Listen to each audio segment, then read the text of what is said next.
Sempre vale a pena restaurar relacionamentos.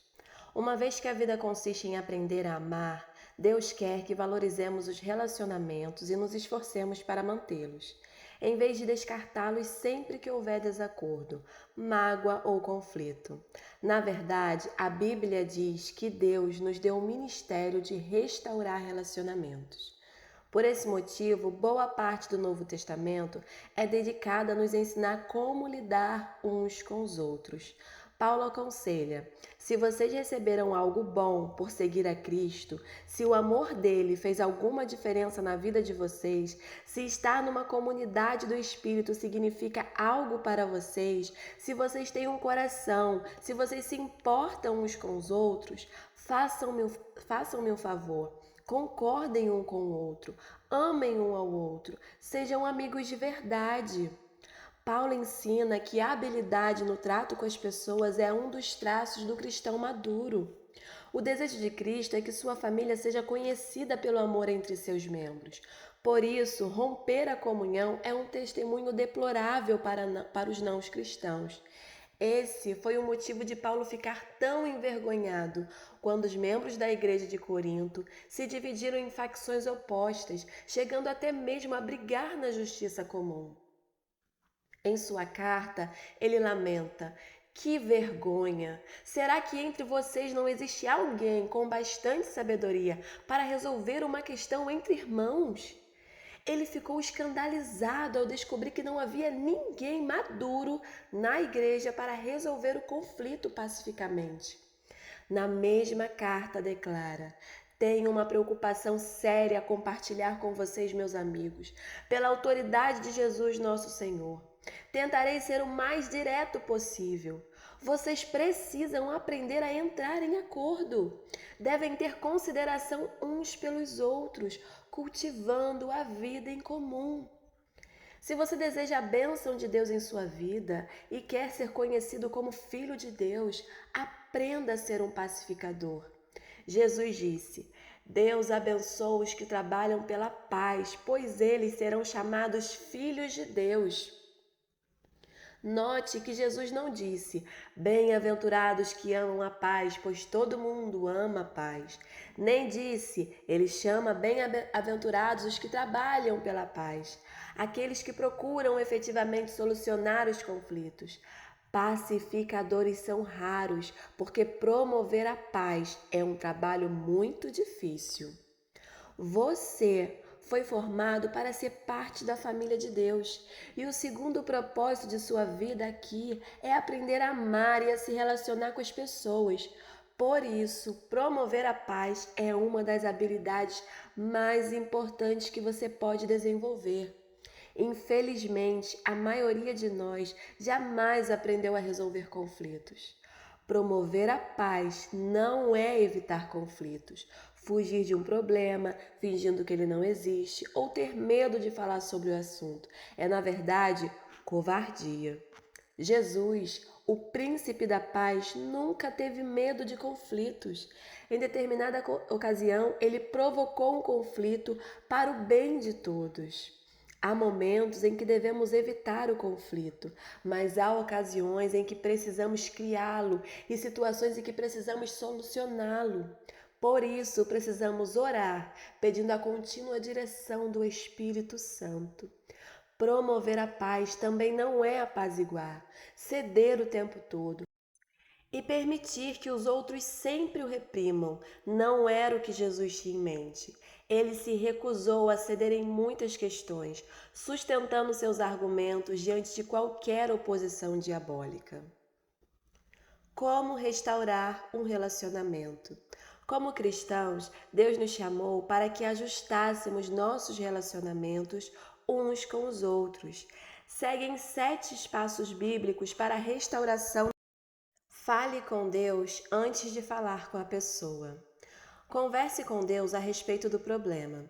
Se você orar a respeito do conflito, em vez de se juntar a alguém para murmurar, descobrirá que, em geral, ou Deus muda seu coração, ou muda o coração de outra pessoa, sem sua ajuda. Todos os relacionamentos seriam mais tranquilos se você tão somente orasse mais a respeito deles. Assim como Davi compôs os salmos, use a oração para desabafar verticalmente.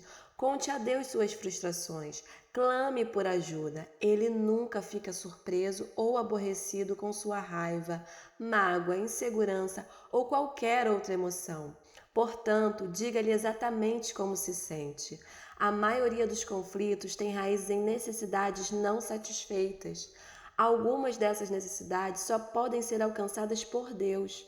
Quando você espera que uma pessoa, amigo, mulher, chefe ou membro da família satisfaça uma necessidade que somente Deus pode atender, está se candidatando à amargura e à decepção.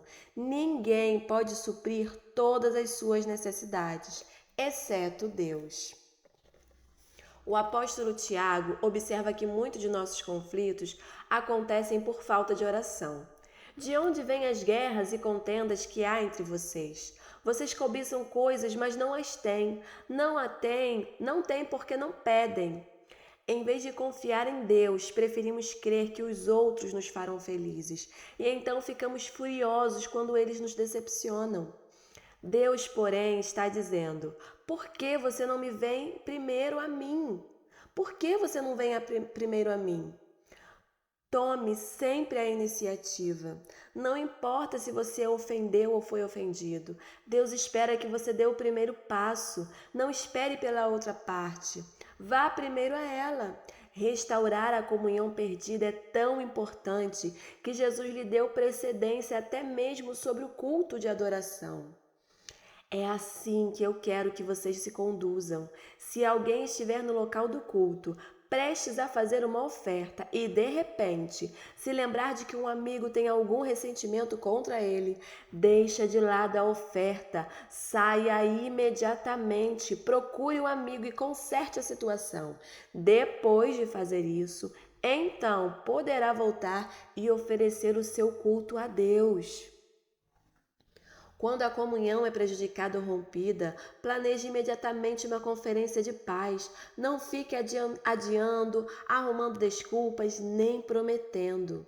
Resolva isso qualquer dia desses. Programe um encontro o mais rápido possível. Demoras só aprofundam ressentimentos e pioram a situação. Quando se trata de conflitos, o tempo não cura nada. Pelo contrário, as mágoas tornam-se mais profundas. Agir rapidamente também evita que os danos espirituais sejam maiores. A Bíblia diz que o pecado, incluindo os conflitos não resolvidos, bloqueia a comunhão com Deus e impede que as orações sejam respondidas, além de nos tornar infelizes. Os amigos de Jó lembraram-no de que ficar desgostoso e amargurado é loucura, é falta de juízo que leva à morte. Disseram-lhe também: com a sua raiva você só está se ferindo. Normalmente, o sucesso de uma conferência de paz depende da escolha, do momento e do local adequado. Não se reúna se você estiver cansado, apressado ou estiver de ser interrompido. O melhor momento é quando ambos estiverem tranquilos. Demonstre compaixão pelos sentimentos dos outros. Use mais os ouvidos que a boca. Antes de procurar solucionar qualquer desavença, você deve primeiro levar em consideração os sentimentos das pessoas. Paulo aconselha que ninguém procure somente seus próprios interesses, mas também os dos outros. O verbo procurar é a tradução do grego skopos, do qual formamos a palavra telescópio e microscópio. Significa estar alerta, observar, concentre-se em seus sentimentos, não nos fatos. Comece pela compaixão, não pela solução do problema. Não comece tentando arrancar das pessoas o que elas sentem. Ouça-as apenas, deixando que as se descarreguem emocionalmente sem ficar na defensiva. Concorde com a cabeça, sinalizando que compreende, mesmo que tenha outra opinião. Os sentimentos nem sempre são verdadeiros ou lógicos. Na verdade, os ressentimentos nos fazem agir e pensar como tolos. Davi admitiu certa vez: o meu coração está cheio de amargura e eu fiquei revoltado. Eu não podia compreender. Ó Deus, era como um animal sem entendimento. Todos agimos como bestas feras quando estamos feridos. Em contrapartida, a Bíblia diz: a sabedoria do homem lhe dá paciência, sua glória é ignorar as ofensas. A paciência tem origem na sabedoria, e a sabedoria tem origem no fato de ouvir a perspectiva dos outros. Quando ouve, você está dizendo: valorizo sua opinião, preocupa-me com o nosso relacionamento e você é importante para mim. O ditado é verdadeiro. As pessoas não se importam com o que sabemos até que saibam que nos importamos. Para restabelecer a comunhão, é preciso carregar o fardo de termos consideração para com as dúvidas e temores de outras pessoas. Agrademos ao outro e não a nós próprios, e façamos aquilo que é para o seu bem. É torturante observar pacientemente a raiva dos outros, sobretudo quando ela é infundada. Mas lembre-se, foi isso que Jesus fez por você. Ele suportou uma fúria infundada e maliciosa para salvá-lo, pois não buscou sua própria satisfação, mas conforme está escrito, os insultos dos que injuriaram caíram sobre mim. Confesse sua parte no conflito. Se você realmente deseja restaurar um relacionamento, comece admitindo os próprios erros e transgressões. Jesus disse que esta é a forma de ver coisas com mais clareza. Primeiro, tira a viga do seu olho e então, talvez, você enxergará suficientemente bem para tirar o cisco do olho do seu amigo. Já que todos temos pontos cegos, você precisará pedir a uma terceira pessoa que o ajude a avaliar as suas ações antes de se encontrar com quem tem um conflito. Também peça a Deus que lhe mostre quando você mesmo contribuiu para o problema. Pergunte: sou eu o problema? Estou sendo irrealista, insensível ou sensível demais? A Bíblia diz: se afirmamos que estamos sem pecado, enganamo-nos a nós mesmos e a verdade não está em nós. A confissão é uma ferramenta poderosa para a reconciliação. Não raro, a forma de lidarmos com o conflito cria um problema ainda maior. Quando você começa admitindo humildemente os erros, isso neutraliza a raiva da outra pessoa e a deixa desarmada, porque ela provavelmente espera que você ficasse na defensiva. Não dê desculpas nem transfira culpa, apenas confesse sinceramente qualquer participação que tenha tido no conflito. Aceite a responsabilidade pelos erros e peça perdão. Invista contra o problema, não contra a pessoa. Não há como solucionar o problema se você estiver preocupado em identificar a culpa. Você terá de fazer uma escolha. A Bíblia diz: a resposta cortês abranda a fúria, mas a língua afiada incita a ira. Você nunca se fará entender estando zangado, por isso escolha cuidadosamente as palavras. A resposta branda é sempre melhor que o sarcasmo. Na solução de conflitos, a maneira de falar é tão importante quanto o que se fala. Se você se expressar de forma ofensiva, a outra pessoa ouvirá de forma defensiva. Deus nos diz: quem tem coração sábio é conhecido como uma pessoa compreensiva. Quanto mais agradáveis são as suas palavras, mais você consegue convencer os outros. Irritar as pessoas jamais funciona e você nunca é persuasivo quando é rude. Durante a Guerra Fria, ambos os lados concordaram em que algumas armas eram tão destrutivas que jamais deveriam ser usadas. Atualmente, as armas químicas e biológicas foram banidas e os estoques de armas nucleares estão sendo reduzidos. Para o bem da comunhão, você deve destruir seu arsenal de armas nucleares relacionais, ou seja, condenar, menosprezar, comparar, rotular, insultar, ironizar, agir com sarcasmo. Coopere tanto quanto possível. Paulo disse: façam todo o possível para viver em paz com todas as pessoas. A paz sempre tem uma etiqueta de preço. Às vezes custa o nosso orgulho e quase sempre custa o nosso egoísmo. Pelo bem da comunhão, faça o melhor que puder para chegar a um acordo. Adapte-se aos outros e mostre referência pelas necessidades dele. Uma parafrase da sétima bem-aventurança de Jesus. Abençoados são vocês, que conseguem mostrar que cooperar é melhor que brigar ou competir.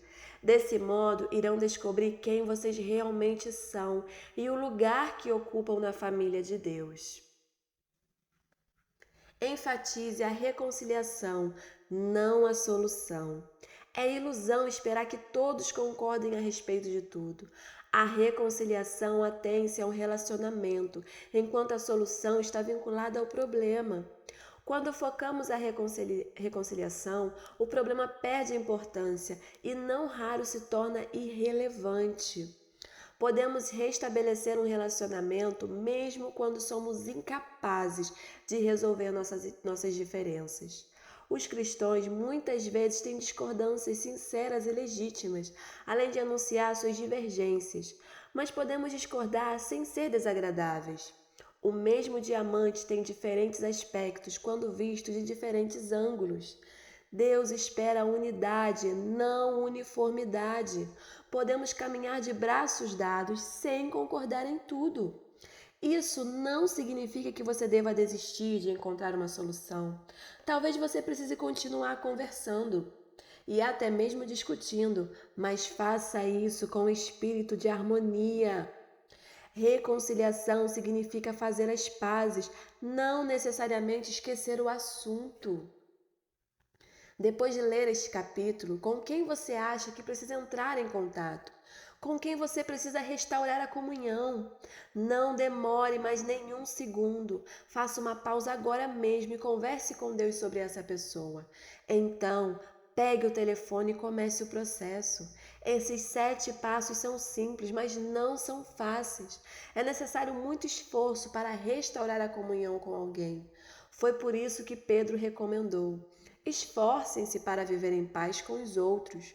Quando você tenta promover a paz, está fazendo o que Deus faria. E é por isso que os pacificadores são chamados filhos de Deus. Tema para reflexão: sempre vale a pena restaurar os relacionamentos. Uma pergunta para meditar: com quem estou precisando restaurar meu relacionamento? Que Deus te abençoe.